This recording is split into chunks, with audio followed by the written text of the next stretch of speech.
Flex your skills! Welcome back. Today's instructional practice is all about writing the letter to match the sound. Instructional practice.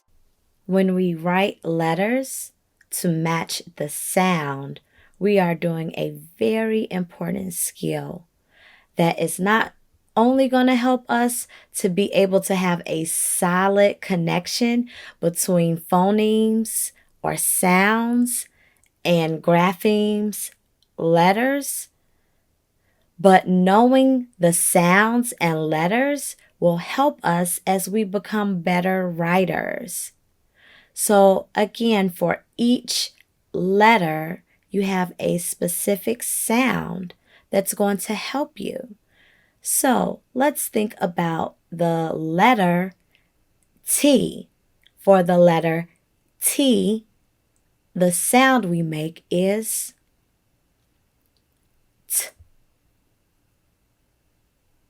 Again, for the letter T, when we want to match that T with the sound, we would say T.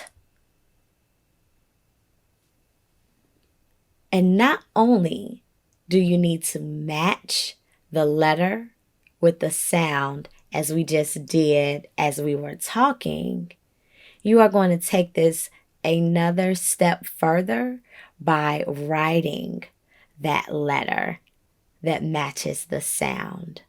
Because your reading, your writing, and your listening all go together.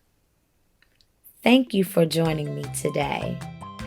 Don't forget, as you are becoming stronger readers and writers, pay attention to the letters and the sounds that each of those letters make. That will help you as you begin your journey to being a better reader and writer. I'll see you next time.